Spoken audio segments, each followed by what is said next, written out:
இன்றைக்கி நான் chicken gravy பண்ண போகிறேன். அதுக்கு என்னென்ன தேவையான பொருட்கள்னு பார்க்கலாம். பட்டை, கிராம்பு, ஏலக்காய், கொஞ்சம் சோம்பு, மஞ்சள் தூள், குழம்பு மிளகாய் தூள், மிளகுத்தூள், இஞ்சி பூண்டு பேஸ்ட், கருவேப்பிலை, கொஞ்சம் சிக்கன் மசாலா. 2 வெங்காயம் கட் பண்ணி வச்சுருக்கேன். ஒரு 3 தக்காளி கட் பண்ணி வச்சுருக்கேன்.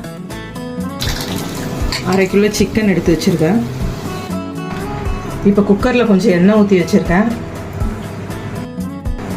இப்போ எண்ணெய் நல்லா சூடாயிடுச்சு. இப்போ பட்டை, கிராம்பு, ஏலக்காய் சேர்த்துக்கிறேன்.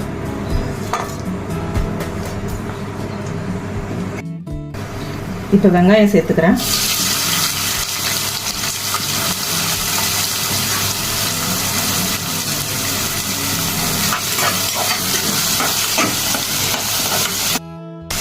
கருவேப்பிலை சேர்த்துக்கிறேன்.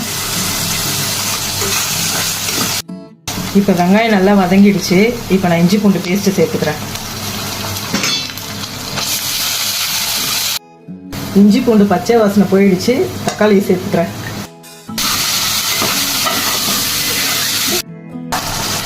உப்பு சேர்த்துக்கிறேன். மஞ்சள் தூள் சேர்த்துக்கிறேன்.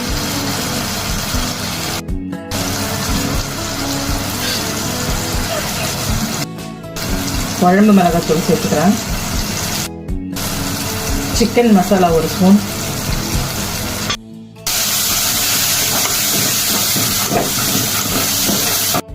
கொஞ்சமாக தண்ணி சேர்த்து அதை கொஞ்சம் கொதிக்க விடலாம்.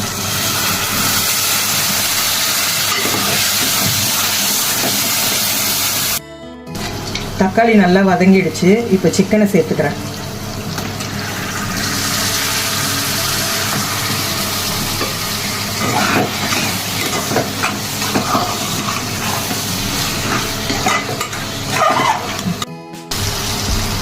சிக்கனை இந்த மசாலாலேயே 5 நிமிஷம் நல்லா வதக்கிக்கலாம்.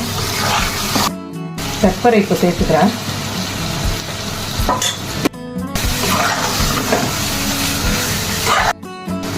கொஞ்சமாக தண்ணி சேர்த்து கொஞ்சம் ஒரு 10 நிமிஷம் வேக விடலாம்.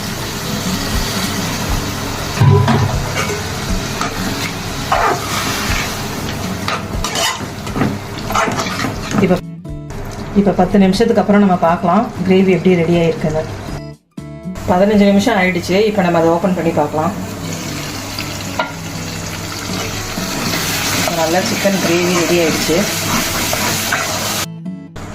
கிரேவி ரெடி ஆயிடுச்சு. இது மேலே கொஞ்சம் கொத்தமல்லி கருவேப்பிலை சேர்த்துக்கலாம்.